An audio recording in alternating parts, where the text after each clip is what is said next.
नमस्कार, मी महेश घाडी आणि आजच्या गोवन वार्ता फ्रंट पेजवर तुमचं सगळ्यांचं स्वागत. आज आमच्याबरोबर आहे आमचे guest consulting editor of prudent मीडियाचे आहेत किशोर नाईक गावकर सर. सर तुम्हाला वेलकम. सर आम्ही इथे आता सगळे आमची जी पेपर्स आहेत न्यूजपेपर तसेच आमचा प्रुडंट चॅनल आहे त्याविषयी आलेल्या बातम्यावर आम्ही चर्चा करणार आहोत. सो आम्ही पहिल्यांदा भांगरभूई कोकणी पेपर आहे आमचा त्याच्यावर चर्चा करणार. त्यामध्ये पहिल्यांदा मी सांगतो की प्रुडंट नेटवर्क डिजिटल फर्स्टची नव्याने आमच्या चॅनलने सुरुवात केलेली आहे. तुम्हाला माहीतच आहे प्रुडंट मीडिया हा कसा टप्प्याटप्प्याने कसा वर सरत आहे. ते प्रुडंट नेटवर्क डिजिटल या नावाने याची जी सुरुवात केलेली आहे त्या निमित्ताने तुम्हाला सगळी म्हणजे आमचे सगळे न्यूजपेपर, आमचे सगळे यूट्यूब चॅनल, आमचा फेसबुक, आमची जेवढी सोशल मीडिया आहे ती एकाच प्लॅटफॉर्मवर तुम्हाला भेटणार आहे. म्हणजे सध्या कसं आहे डिजिटलचं युग आहे आणि या डिजिटल युगमध्ये एक नवीन पाऊल आम्ही टाकलेलं आहे. आणि सर तुम्ही या बातमीकडे कसं बघता आणि का म्हणून गरज पडली की प्रुडंट नेटवर्क डिजिटल फर्स्ट म्हणून नव्याने चॅनल सुरू करायचे? महेश, गुड मॉर्निंग, शुभ सकाळ, देव सगळ्यांक बरो दिसतो. काल म्हणजे सध्या श्रावण महिना सुरू आहे आणि या श्रावण महिन्याचं औचित्य साधून काल विधिवत पद्धतीनं प्रुडंट मीडियाच्या डिजिटल फर्स्ट या उपक्रमाची सुरुवात झाली आहे. एरवी आपण ऑलरेडी डिजिटल प्लॅटफॉर्मवरती आहोतच, परंतु नव्या पद्धतीनं नवी मांडणी करून म्हणजे त्याच्यात मग सगळे न्यूजपेपर आले आणि मग चॅनलही आहे. या सगळ्यांचा एक व्यवस्थित पद्धतीनं एक वेगळा सेल तयार करून डिजिटल पद्धतीनं जास्तीत जास्त कंटेंट लोकांपर्यंत पोहोचवण्याचा प्रयत्न आमचा आता राहणार आहे. अर्थातच रोज सकाळी सगळ्या आमच्या वाचकांना डिजिटल पेपर हा व्हॉट्सॲप ग्रुपवरून मिळत असतो. मग त्याच्यात गोवन वार्ता असेल, द गोवन एव्हरीडे असेल, भांगरभूई असेल, त्याचबरोबर आपला सिंधुदुर्गातला कोकण साथ असेल, हे सगळे पेपर रोज सकाळी आमच्या वाचकांना डिजिटल पद्धतीनं हे व्हॉट्सॲप ग्रुपवरून मिळत असतात. त्याचबरोबर आमच्या प्रुडंट चॅनल म्हणा किंवा गोवन वार्ता लाईव्ह, कोकण साथ लाईव्ह असेल, या सगळ्या चॅनलचे जे कंटेंट आहे तो कंटेंट देखील फेसबुक, यूट्यूब आणि व्हॉट्सॲपवरून हा कंटेंट प्रेक्षकापर्यंत पोचवला जातो. त्यामुळे डिजिटल पद्धतीचा स्वीकार हा आम्ही यापूर्वीच केलेला आहे. जसं महेश तू आत्ताच म्हणाला की डिजिटल ही आताची गरज आहे आणि ज्या पद्धतीनं डिजिटल प्लॅटफॉर्म हे प्रमोट केले जात आहेत वेगवेगळ्या वर्तमानपत्र समूहाकडून, त्याच्यात कुठल्याही पद्धतीनं आम्ही मागे राहता कामा नये या ध्येयानं आणि या उद्देशानं प्रुडंट मीडियानं हा आपला डिजिटल सेल तयार करून काल विधिवत पद्धतीनं त्याचा शुभारंभ झाला आहे आणि आजपासून त्याचं काम जोरात सुरू झालेलं आहे. गोवन वार्ता लाईव्हची ब्रेकिंग ही आज गोव्यात सगळ्यात जास्त लोकप्रिय अशा पद्धतीची ब्रेकिंग बनलेली आहे. म्हणजे झटापट एखादी घटना घडली की लगेच तात्काळ व्हॉट्सॲपवरती ब्रेकिंग आणि अपडेट ही वाचकापर्यंत पोहोचत असते आणि त्यामुळे होतं आहे असं की राज्यात काय काय घडतं याची इत्थंभूत माहिती ही प्रत्येक नागरिकाला त्या ब्रेकिंगच्या माध्यमाने मिळू शकते. दुसरी गोष्ट अशी आहे की मुंबईसारख्या ठिकाणी राहणारे, दिल्लीसारख्या ठिकाणी राहणारे किंवा विदेशात राहणारे जे गोयकार आहेत त्यांना आपल्या गोव्यात काय चाललं आहे हे जर जाणून घ्यायचं असेल तर डिजिटल माध्यम हा एकच असा प्लॅटफॉर्म त्यांच्या समोर उपलब्ध असतो की त्यांना आपल्या घरी, आपल्या स्वतःकडे, आपल्या हातात गोव्यात काय चाललं हे त्यांना जाणून घेण्याची संधी ही मिळत असते. आणि त्याच अनुषंगाने डिजिटल प्लॅटफॉर्मचं प्रमोशन करून आम्ही हा प्रुडंट मीडियाचा डिजिटल फर्स्ट हा प्लॅटफॉर्म सुरू केलेला आहे आणि या संदर्भातली माहिती किंवा या संदर्भातली बातमी आपल्या भांगरभूईसह इतर सगळ्या पेपरमध्ये आज प्रसिद्ध झाली आहे. आणि इवन मी इथे सगळ्यांना सांगू इच्छितो की तुमचे आवडीचे विषय the debate, the head on हे पण तिथे उपलब्ध आहे. म्हणजे एका क्लिकवर तुम्हाला सगळ्या गोष्टी गोव्यातील तसेच नॅशनल आणि इंटरनॅशनल पण म्हणजे गोवा रिलेटेड बातमी पण प्रुडंट नेटवर्क डिजिटलवर तुम्हाला भेटणार आहे. सर आता माझा दुसरा प्रश्न आहे की भांगरभूईची आम्ही जर आजची हेडलाईन जर बघितली की जो सगळ्यांचा विषय आहे आणि सगळे म्हणजे ज्याला सगळ्यांचं लक्ष होतं त्या विषयावर, याच्यामध्ये असेंब्लीमध्ये पण चर्चा झाली होती आलीच्या अधिवेशनामध्ये. आदिवासी मतदारसंघ राखीव धरून केंद्राचा सध्या नाहीकार, मतदारसंघाचे फेरफारने उपरांत घेतलेले निर्णय, या बातमीकडे तुम्ही कसे बघता?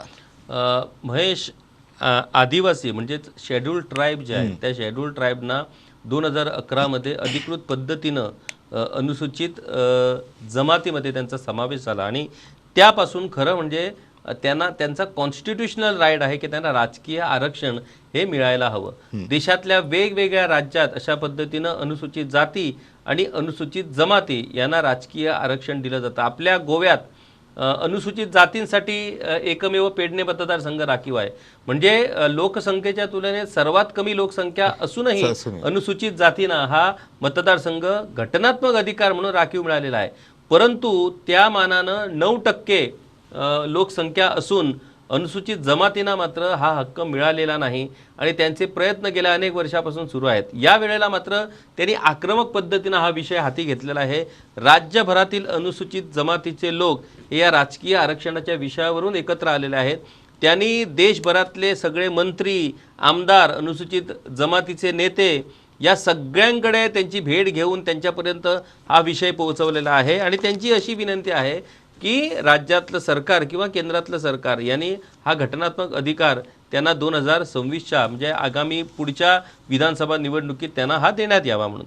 आता विषय असा झाला आहे की मतदारसंघ फेररचना जेव्हा होते त्यावेळेला मतदारसंघ फेररचना करतेवेळी या सगळ्या गोष्टींचा विचार केला जातो. आता ऑलरेडी सेन्सस जे आहे ते सेन्ससचं काम हे रखडलेलं आहे. ते सेन्सस पूर्ण झालेलं नाही.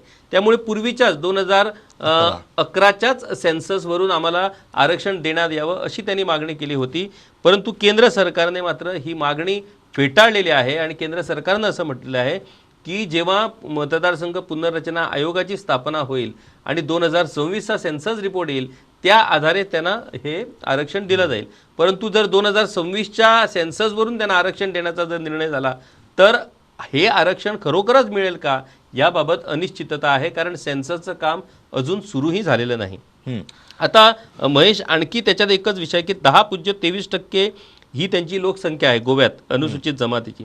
अनुसूचित जमातीच्या बाबतीत जर बोलायचं झालं की अनुसूचित जमात किंवा आदिवासी लोक हे गोव्याचे मूळ लोक आहेत. म्हणजे या गोमंतक भूमीवर जर पहिलं वास्तव्य जर कोणाचं होतं तर या आदिवासी लोकांचं होतं.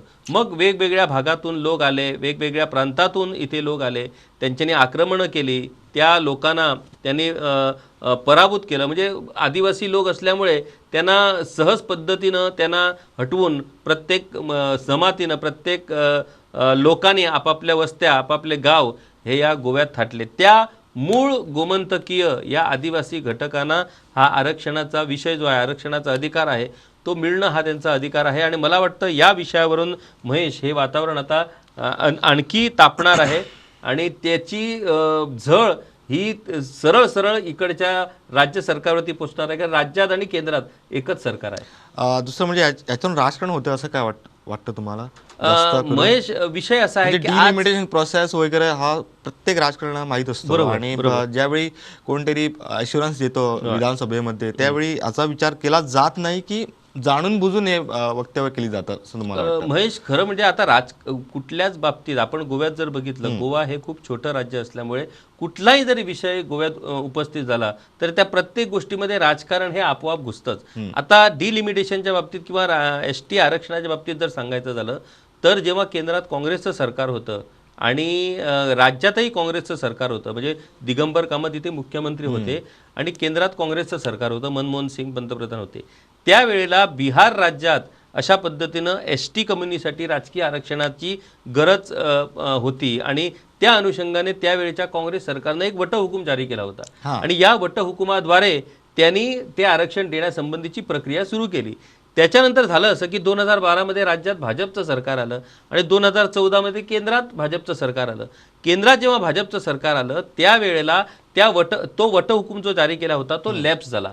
परंतु तो लॅप्स जरी झाला असला तरी बिहारमध्ये त्या वटहुकुमाच्या आधारे राजकीय आरक्षणही देण्यात आलं आणि ते राजकीय आरक्षण विधानसभा निवडणुकीतही लागू झालं.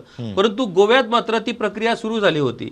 2014मध्ये जेव्हा भाजपचं सरकार आलं त्या भाजप सरकारच्या कार्यकाळात तो वटहुकूम लॅप्स झाला, तो एक्सटेंड केला नाही. तो जर एक्सटेंड केला असता तर एव्हाना ही प्रक्रिया पूर्ण झाली असती आणि ह्याचाच राग किंवा ह्याचीच ही या आदिवासी घटकांना लागून राहिलेली आहे. याचा परिणाम लोकसभेच्या इलेक्शनवर दिसणार. कारण आम्ही काल जर स्टेटमेंट बघितलं त्याने ते बॉयकॉट करणार म्हणून खरंच भाजपला महेश आतापर्यंतचा अनुसूचित जमातींचा जर त्यांची एकजूट आपण बघितली आणि त्यांनी जर मनाशी ठरवलं तर ते काही करू शकतात. उठाचं आंदोलन येस, उठाचं आंदोलन. त्यामुळे त्यांनी जर ठरवलं की निवडणुकीवरती बहिष्कार टाकायचा तर मला वाटतं की पूर्णपणे 100% शक्य होणार नाही, कारण अनुसूचित जमातीचे नेते हे भाजपामध्ये सुद्धा आहेत. पण किमान 50 ते 60% बहिष्कार हा निवडणुकीवर घालण्याची ताकद ही अनुसूचित जमातीमध्ये निश्चितच आहे. सर, आता आम्ही आणि एका बातमीकडे वळूया. आता आम्ही गोवन वार्ताच्या बातमीकडे बघूया. तिथं एक अशी बातमी आहे की डोंगरीत स्मशानभूमीच्या वादातून गोळीबार, संशयिताला अटक, आगाशी पोलिसांची कारवाई, सुदैवाने दोघे बचावले. म्हणजे आम्ही जो स्मशानभूमी जो इन्सिडेंट आहे, म्हणजे आम्ही आमच्या साईडला म्हणजे पेडण्या साईडला आपण खूप विषय लागू होतो. आम्ही बघितलं होतं की एक वेळी दिगंबर कामाचं सरकार असताना एक डेड बॉडी घेऊन लोक इथं आली होती आल्तीन बंगल्यावर, सीएमच्या बंगल्यावर. सो हा विषय किती काळ असाच राहणार आणि कशामुळे हा विषय चिघळतो आहे असा इश्यू पहिल्यांदा तरी होत नव्हता. म्हणजे खरंच जमिनीला एवढी किंमत आली आहे आणि लोक पण अंत्यसंस्कारासाठी जमीन देऊ शकत नाही. काय बघू शकतो कसं महेश, खरं म्हणजे अत्यंत दुर्दैवी अशा पद्धतीचा हा प्रकार आहे. स्मशानभूमीसाठी गावात जमीन नसणं आणि लोकांना प्रेत घेऊन सगळीकडे हिंडावं लागणं ही दुर्दैवी अशा पद्धतीची गोष्ट आहे. आणि याच्यात एक गोष्ट महेश आपल्याला स्पष्टपणे दिसते की आपण गोयकार आम्ही किती स्वार्थी बनलेलो आहोत. म्हणजे माणुसकीची सुद्धा किंमत ही आम्हाला राहिलेली नाही. आपली जमीन, आपल्या जमिनीचा एक तुकडा जर एखादा जमीन मालक असेल किंवा ज्या माणसाकडे ज्या घटकाकडे जमिनी असेल त्याला असं वाटू नये की एखादा घटक, महेश याच्यात प्रश्न असा आहे की प्रत्येक जातीनिहाय किंवा ज्ञातीनिहाय अंतिम संस्कार करण्याची पद्धत आहे. त्यामुळे गावात एक स्मशानभूमी असून चालत नाही. ती कुणाची स्मशानभूमी, कुठल्या जातीच्या लोकांची स्मशानभूमी, मग ख्रिश्चनसाठी दफनभूमी आहे का, मुस्लिमांसाठी कब्रस्तान आहे का, मग हिंदूमध्ये सुद्धा कुठल्या ज्ञातीची ती स्मशानभूमी, असा प्रश्न आहे. आणि त्यामुळे ही ज्ञाती निहाय जी विभागणी झालेली आहे त्यामुळे तिथं दलितांना अंतिम संस्कार करण्याचे अधिकार देण्यात येत नाहीत. अशा पद्धतीचं आपलं जे विभाजन आहे ज्ञातीनिहाय ते एवढं विचित्र पद्धतीचं विभाजन आहे. आपण कितीही जरी बाहेरून भासवलं की आम्ही सगळे एक आहोत, सर्व धर्मीय समभाव आहोत, सगळे आम्ही एकजुटीने राहतो, पण अशा वेळेला आपल्या मनातील अंतर्गत जो जात विरहतेचा जो किडा आहे तो या ठिकाणी वळवळतो. महेश, जेव्हा दिगंबर कामत मुख्यमंत्री होते आणि लॉ कमिशनचे चेअरमॅन रमाकांत खलप होते, त्यांनी एक चांगली संकल्पना अशा पद्धतीनं एक मांडली होती आणि तो अहवालही त्यांनी सरकारला सादर केला होता. परंतु दुर्दैवानं त्या अहवालाची दखल घेण्यात आली नाही. आता गोव्याचे मुख्यमंत्री डॉक्टर प्रमोद सावंत यांनी या संदर्भात एक कायदा आपण आणू अशा पद्धतीचं आश्वासन दिलेलं आहे. यापूर्वी सय्यद कादरी म्हणून एक मेर्सीचे रहिवासी होते. ते म्हणजे ऍक्च्युली त्यांचा विषय होता तो मुसलमानाच्या बाबतीत कब्रस्तान. आज मुसलमानाची एवढी बिकट परिस्थिती निर्माण झालेली आहे की एखादा मुसलमान कुटुंबातील एखादा सदस्य जर मृत्युमुखी पडला तर त्याच्यासाठी त्यांना कब्रस्तान शोधावं लागतं, पैसे फेडावे लागतात. एवढी परिस्थिती आहे. पैसे फेडल्याशिवाय त्यांना कब्रस्तानात जागा मिळत नाही. तर या प्रकरणावरून त्या मुसलमान बांधवांसाठी वेगवेगळ्या ठिकाणी कब्रस्तानाची सोय व्हावी या उद्देशाने त्यांनी त्यांच्यावरती हायकोर्टपर्यंत जाण्याची वेळ आली होती. हायकोर्टानं निर्देश दिले होते सरकारला, परंतु सरकारी यंत्रणा मात्र आपली ठप्प झालेली आहे. कुठल्याही राजकारण्याला आपल्या मतदारसंघातील एका घटकाला दुखावण्याची त्यांच्या मनात इच्छा नसल्यामुळे हा विषय प्रलंबित राहिलेला आहे. परंतु मला वाटतं ज्या पद्धतीनं आम्ही आमच्या गोयकरांचं मोठेपण सगळ्या जगाला सांगतो, स्मशानभूमीसाठी गोयकरांची किंवा आपल्याच गोव्यातल्या एका ठराविक घटकांची अशा पद्धतीनं हालअपेष्टा होणं ही निश्चितच आपल्याला शोभणारी गोष्ट नाही आहे. महेश, सर का आली पाळी अशी?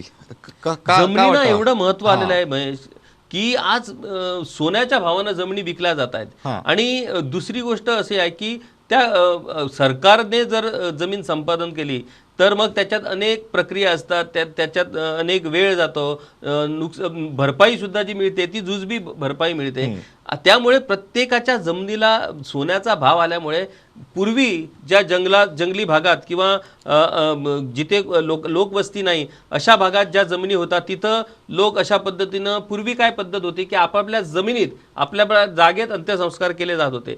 आता ती परिस्थिती झालेली नाही, कारण आता त्या जमिनी या किमती त्यांना प्राप्त झाल्यामुळे तिथं हे प्रकार होत नाही. त्यामुळे गावातली सार्वजनिक जी स्मशानभूमी आहे त्या ठिकाणी हा विषय जातो. पण तू गावात सार्वजनिक स्मशानभूमीच नाही, एवढी परिस्थिती. आपल्या पेडण्यात तर 1 कोटी खर्च करून त्या ठिकाणी अशा पद्धतीची स्मशानभूमी, सार्वजनिक स्मशानभूमी उभारण्यात आलेली आहे. तिच्याकडे कुणाचंच लक्ष नाही. त्या स्मशानभूमीची मला वाटतं ताबासुद्धा म्युन्सिपाल्टीकडे देण्यात आलेला नाही.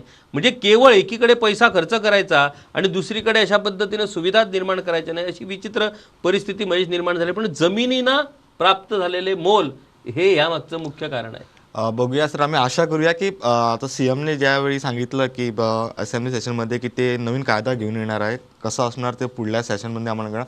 सर आणि आम्ही एका बातमीकडे वळूया. गोवन वार्ताच्या पेपर स्प्रे जो डिचोली भागात जो प्रकार घडला होता, पेपर स्प्रे प्रकरणी 5 विद्यार्थी एका महिन्यासाठी निलंबित. तुम्ही या बातमीकडे कशी बघतात? म्हणजे कसं आहे, मुलं असतात, त्यांचा स्वभाव असा असतो, सगळे मस्ती करतात वगैरे थोडी असतात, पण त्यांना एका महिन्यासाठी निलंबित केलं आहे आणि पोलीस त्यांच्यावर काही कारवाई करू शकत नाही. तुम्ही कसे बघता या बातमीकडे? महेश, खरंच म्हणजे एक विचित्र परिस्थिती ही या प्रकरणातून निर्माण झालेली आहे. परंतु जर सांगायचं झालं तर महेश, आज ज्या पद्धतीनं सोशल मीडिया म्हणा, मोबाईल म्हणा, याचा गैरवापर ज्या पद्धतीनं होतो आणि ज्या पद्धतीनं आजच्या घडीला जी परिस्थिती निर्माण झालेली आहे आणि प्रामुख्याने TV आणि इतर मोबाईलवरून ज्या काय वेगवेगळे प्रकार जे घडत असतात त्याचा थेट परिणाम हा मुलांच्या मानसिकतेवरती पडत असतो. आता विषय असा आहे महेश की गोव्यात आपल्या दुर्दैवानं शिक्षण हे खातं जे आहे त्या खात्याकडे सरकारचं अपेक्षित लक्ष हे जात नसल्याचं आपल्याला म्हणावं लागणार आहे. एडेड संस्था ज्या आहेत त्यांना फक्त सरकारची पगारासाठी गरज असते. बाकी सरकारच्या कुठल्याही निर्देशांचं, मार्गदर्शक तत्वांचं हे काटेकोरपणे पालन केलं जात नाही या एडेड संस्थांकडनं. सर आणि मी सांगू इच्छितो की मी म्हणजे खूप वेळी मी शिक्षण खात्याकडे बोलत होतो, त्यांना फुल पैसे पगार नाही, इव्हन बाकीच्यासाठी खर्च देतात, पण सरकारचं नाव नाही तिथे, एडेड स्कूलांचं नाव असतं. बरोबर. 2 महिन्यापूर्वी एक मीटिंग झाली होती सेंट्रल गव्हर्नमेंट बरोबर. त्यावेळी त्यांनी सांगितलं सेंट्रल गव्हर्नमेंटने की ह्या सगळ्या शाळा वगैरे तुम्ही तुमच्या ताब्यात घ्या, कारण सगळ्या पैसा 100% सरकार पैसा देतो, पण सरकारचं ऐकत नाही. असेंब्लीमध्ये पण हा विषय गाजला होता, कारण CMने परत सांगितलं होतं की सरकारचे पैसे घेतात पण काही ऐकत नाही. इव्हन ऍडमिशन देताना क्रीमी लेअर मुलांनाच देतात, असं असतं. नाही महेश, हा म्हणजे एक मला अजूनही आठवण आहे की एक नागरिक संदीप हळदणकर ह्या नागरिकानं RTIच्या मार्फत शिक्षण खात्याकडे माहिती मागितली होती की हे जे एडेड इन्स्टिट्यूशन आहे त्या एडेड इन्स्टिट्यूशनना प्रत्येकजण आपापल्या कुणाच्या तरी नावानं, कुणाच्या तरी स्मृतीनं अशा पद्धतीचे नावं देतात. परंतु ह्या सगळ्या संस्थांना पूर्ण पैसा हा सरकारकडून खर्च केला जातो. पैसा एक्झॅक्टली त्या नावाच्या खाली aided school funded by government of Goa असं सुद्धा लिहिलं जात नाही. आता झालंय असं की महाराष्ट्रात जे शिक्षण सम्राट आणि साखर सम्राट आहेत तसे आपल्या गोव्यातही आता शिक्षण सम्राट तयार व्हायला लागलेत. कारण हे शिक्षण सम्राट जे आहेत तेच लोक हे राजकारणात येतात. त्यामुळे राजकारणात गेल्यानंतर ऑटोमॅटिक त्यांची शैक्षणिक संस्था तयार होत असते. एकच महेश, या सगळ्या प्रकरणावरून एक गोष्ट सांगावीशी वाटते की मुलांच्या बाबतीत आणि विशेष करून हायर सेकंडरी म्हणजे 10वी पूर्ण झाल्यानंतर हायर सेकंडरीमध्ये जेव्हा विद्यार्थी जातात तेव्हा त्यांची मानसिकता ही बदललेली असते. त्यामुळे प्रत्येक या विद्यार्थ्यांकडे बारीक लक्ष असणं गरजेचं आहे. CCTV कॅमेरे खरोखरच या इन्स्टिट्यूशनमध्ये आहेत काय, तिथं जे त्यांचे गार्ड असतात ते त्यांना तपासतात काय, मुलं आपल्या बॅगेतून काय नेमकं आणतात, म्हणजे खरीच पुस्तकं शिक्षणाचं साहित्य आणतात की आणखी काय आणतात, याची तपासणी ही रँडम बेसिस व्हायला पाहिजे. मुलांना विशेष म्हणजे मोबाईलवरती वापरावरती बंदी आणायला पाहिजे. या गोष्टी या गरजेच्याच आहेत. तिथं गरज आहे, हे आहे, ते आहे, त्याच्यासाठी वेगळी यंत्रणा आपल्याला राबवता येईल. परंतु मुलांच्या हालचालीवरती लक्ष ठेवणं महेश गरजेचं आहे, अन्यथा हे प्रकार हे घडत राहणार आहे. इव्हन पॅरेंट्सने पण ही जबाबदारी आपण स्वतःहून घेतली पाहिजे. नक्कीच महेश. सर आपण पुढच्या बातमीकडे होऊया. कोकण 7 पेपरवर तेरेखोल हुतात्मा शेषनाथ वाडेकर यांचे पुत्र जयंत वाडेकर अस्वस्थ. गोव्याचे मुख्यमंत्री डॉक्टर प्रमोद सावंत यांच्याकडे सहकार्याची अपेक्षा. सर एक म्हणजे तेरेखोल म्हणजे आमचाच भाग आहे तो, जरी ती कोकण 7वर बातमी आली तरी एका फ्रीडम फायटरच्या मुलाची अशी अवस्था होणं आणि आम्ही इथं फ्रीडमची फळं बघतो. तुम्ही या बातमीकडे कसे बघता? महेश, खूप दुःख होतं ही बातमी वाचल्यानंतर. तेरेखोलमध्ये 1955 साली जो सत्याग्रह झाला आणि त्या सत्याग्रहामध्ये 2 हुतात्मे हे तेरेखोल किल्ल्यावरती त्यांना हौतात्म्य पत्करावं लागलं. ते म्हणजे शेषनाथ वाडेकर आणि हिरवे गुरुजी. त्या ठिकाणी त्यांच्या समाधीचं काम सध्या सरकारकडून सुरू आहे. या दोघाही हुतात्म्यांच्या कुटुंबियांचा सन्मान, गौरव हा मुख्यमंत्री डॉक्टर प्रमोद सावंत यांच्या हस्ते गोवा मुक्तीच्या हीरक महोत्सवानिमित्त झाला होता. त्यांचं कुटुंब हे गोव्यात आलं होतं आणि त्यावेळेला गोवन वार्ता लाईव्हला त्यांच्याशी संवाद साधण्याचा योग प्राप्त झाला. त्यांची करुण कहाणी ऐकल्यानंतर महेश, खरोखरच म्हणजे आपण एकीकडे आपल्या गोव्यात अशी लोकं आहेत जी सरळ सरळ म्हणतात की कोणी त्यांना सांगितलेलं गोव्यासाठी हुतात्मा द्यायला, आम्ही त्यांना सांगितलेलं, मग आता ते हात काय पसरतात, त्यांना का पाहिजे, याचसाठी त्यांनी हुतात्मा दिलं होतं का? म्हणजे एवढी निष्ठुर भाषा ही आमच्या गोंयकाराकडून केली जाते. महेश, दुर्दैवाची गोष्ट, आपण मानो अथवा न मानो, गोव्याच्या मुक्तीसाठी जो त्याग आपल्या शेजारच्या महाराष्ट्र राज्याने किंवा देशभरातल्या वेगवेगळ्या लोकांनी केला आहे त्याची किंमत ही अजिबात करता येत नाही. पण आपण त्यांना काय दिलं? इथं आपल्या गोव्यात स्वतंत्र सैनिकाच्या मुलांना सरकारी नोकरी मिळावी म्हणून आंदोलन सुरू आहे. मुख्यमंत्र्यांनीही तसं आश्वासन दिलं होतं. त्यांच्या त्यागाचा किंवा त्यांच्या त्या योगदानाचा आम्ही अवमान अजिबात करत नाही, परंतु गोव्यासाठी ज्याने हौतात्म्य दिलं त्या कुटुंबियांना आपल्या प्रती काहीतरी सहकार्य करण्याची जबाबदारी ही आमची निश्चितच आहे. महेश, हिरवे गुरुजी म्हणा किंवा शेषनाथ वाडेकर, त्यांनी जेव्हा हुतात्म्य पत्करलं म्हणजे त्यावेळेला ते ऐन तारुण्यात होते. त्यांची कुटुंबियांची काय परिस्थिती झाली असणार महेश, तू विचार तरी करून बघ. त्यावेळी तरी लहान लहान मुलं होती त्यांची, ती कशी बशी कोणाच्या तरी मदतीनं वाढली आणि आज त्यांना वाटतं की आपल्या वडिलांनी ज्या राज्यासाठी आपला देह त्याग केला त्या सरकारकडून आपल्याला काहीच मिळू नये म्हणजे ते काय मोठा बंगला मागत नाहीत. त्यांच्या कुटुंबातल्या एखाद्या सदस्याला एखादी राज्य सरकारी नोकरी किंवा केंद्र सरकारी नोकरी किंवा एखादा भूखंड ज्या ठिकाणी ते राहू शकतात. आता भूखंड म्हटल्यानंतर प्रश्न असा येतो की मग ते अरे, ज्या लोकांचा कुटुंबाचा विचारच त्यांनी केला नाही हे हुतात्म्य पत्करताना, त्यांची एवढी तरी कदर आम्ही करू शकतो की नाही? जयंत वाडेकर जे आहेत, पुत्र शेषनाथ वाडेकरांचे, ते यापूर्वीच आजारी होते आणि आता ते हॉस्पिटलमध्ये व्हेंटिलेटरवरती आहेत. त्यांच्याशी म्हणजे आपले पेडणे केरीचे नाना सोपटे केरकर जे आहेत, नारायण सोपटे केरकर, यांनी पहिल्यांदा या कुटुंबाचा शोध लावला. सरकारलाही माहीत नव्हतं की शेषनाथ वाडेकरांचे कोणी वारसदार आहेत की नाही म्हणून. तेव्हा नाना सोपटे केरकर यांनी तिथं जाऊन त्यांच्या गावात जाऊन त्यांची भेट घेतली आणि त्यांचं ते करुण कहाणी ऐकल्यानंतर ते सुद्धा हेलावले आणि मग त्यांना न्याय मिळवून देण्यासाठी त्यांचेही प्रयत्न सुरू आहेत. मांद्रेचे आमदार जीत आरोलकर यांनीही पूर्ण सहकार्य देण्याचे आश्वासन दिलेलं आहे. आम्हीही हा मेसेज मुख्यमंत्र्यापर्यंत पोहोचवलेला आहे. त्यामुळे आम्हाला आमची विनंती आहे मुख्यमंत्र्यांकडे आणि राज्य सरकारकडे की त्यांनी या शेषनाथ वाडेकर यांच्या कुटुंबियांना अशा पद्धतीनं, ज्या पद्धतीनं त्यांना सहकार्य करता येईल तेवढं सहकार्य त्यांना द्यावं, कारण त्यांचं योगदान, त्यांचं बलिदान जे आहे ते आपल्या गोव्यासाठी खूप मोठं आहे. म्हणजे आम्ही सर आता 2 बातम्या डिस्कस केल्या आहेत. एक म्हणजे लोक स्मशानभूमीसाठी जागा देत नाही गोव्यातील लोक, आणि इथे एक फ्रीडम फायटर आहे जो गोव्याला माहीत पण नाही, बरोबर, त्याची मुलं असे. बरोबर. खरंच सेंटिनल सर, मी द गोवनचं म्हणजे आमच्याकडे वेळ सध्या संपलेला आहे. The sentinel scheme former Goa DGP slam vote by politics, याविषयी तुम्ही काय सांगू शकता? म्हणजे सेंटिनल स्कीम जी आहे ती बरीच लोकप्रिय अशा पद्धतीची स्कीम बनली होती. आणि तुला अजूनही आठवत असेल की सेंटिनल स्कीम जेव्हा जारी झाली होती तेव्हा मागे पाहिलं तरी मोबाईल घेऊन, बाजूला पाहिलं तरी म्हणजे सगळेच मोबाईल घेऊन फिरत होते की कुठे तुम्हाला ट्रॅफिक व्हायोलेशन मिळणार आणि त्याचा फोटो खेचून आपण तो पाठवणार, कारण त्या फोटोवरती त्यांना पैसे मिळत असतात. म्हणजे इमॅजिन, लॉ अँड ऑर्डरचे पण सिच्युएशन थोडे झाले होते, लॉ अँड ऑर्डरची सिच्युएशन झाली होती. तर सेंटिनल ही एक स्वयंरोजगाराची संधी म्हणूनही अनेक जण केवळ मोबाईल घेऊन फिरत होते. त्यामुळे लॉ अँड ऑर्डर आणि ज्या पद्धतीनं त्या स्कीमवरती पैसा खर्च झाला, ॲक्च्युली महेश, ज्या पद्धतीनं दंडात्मक स्वरूपाने जो पैसा येतो त्याच्यातला अमुक भाग हा सेंटिनलसाठी देण्यात येतो. आता लॉ अँड ऑर्डरचा प्रश्न निर्माण झाल्यामुळे ती स्कीम ही स्थगित ठेवावी लागली. अनेकांचे पैसे अजूनही देण्यात आलेले नाहीत, तिथेच पेंडिंग आहेत.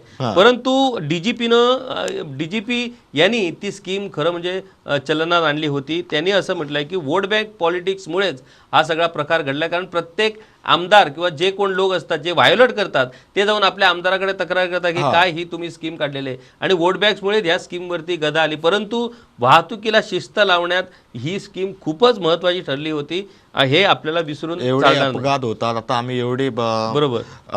बघितलं की बार रेस्टॉरंटच्या बाहेर पोलीस ठेवायची पाळी आलेली आहे, पण त्यापेक्षा ही जर स्कीम चालू असती तर खूप बरं झालं. पोलिसांना तिथं थांबायची गरज नव्हती, लोकच एकामेकावरती पोलिसांना काय फक्त एवढंच काम आहे असं नसतं. बरोबर बरोबर. सर आता तसा बघितलं तर आमच्याकडे वेळ नाही आहे. आता गोव्यातल्या आम्ही तुम्हाला घडामोडी सांगितल्या, तुम्हाला प्रुडंट डिजिटल नेटवर्क ची गोष्ट सांगितली, गोव्यातल्या स्मशानभूमी, फ्रीडम फायटरांची मुलं त्यांची काय वाताहत होत आहे हे पण आम्ही तुम्हाला सांगितलं. सर थँक्यू तुम्हाला, तुम्ही आमच्या आज शोमध्ये आल्याबद्दल. पळत राहा प्रुडंट मीडिया.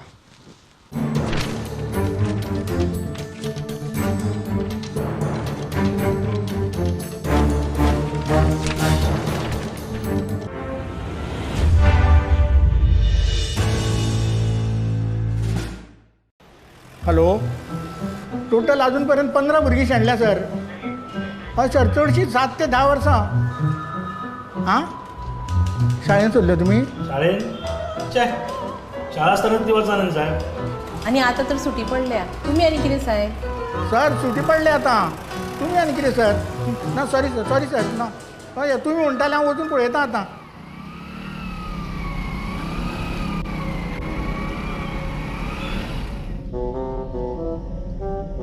वाव, कितली बरी शाळा.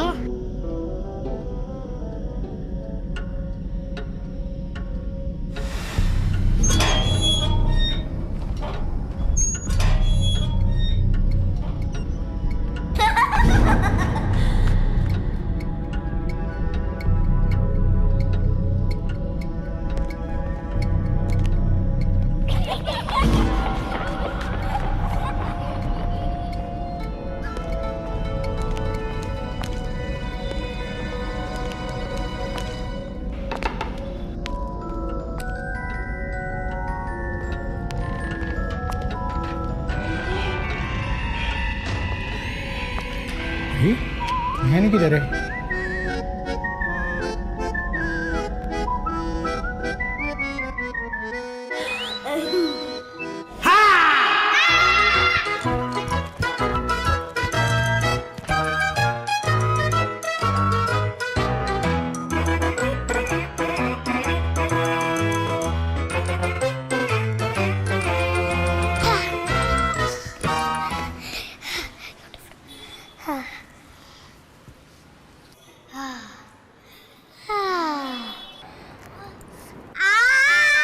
चोरानो म्हजेकडे खेळटा, गोवा पोलिसाकडे.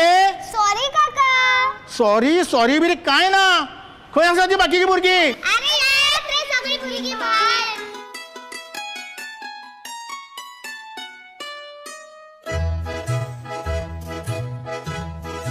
चला या आता घरा. घरा? आम्ही येना घरा.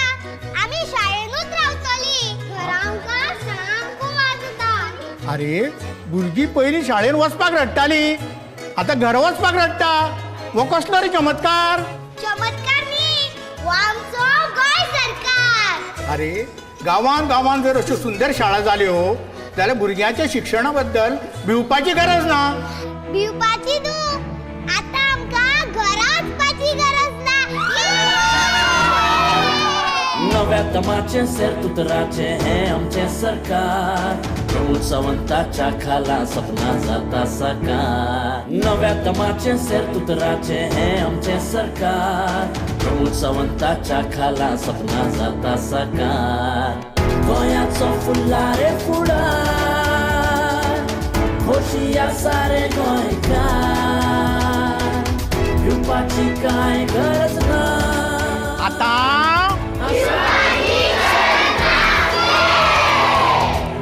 दरेक गोंयकाराचो आधार डॉक्टर प्रमोद सावंताचें गोंय सरकार.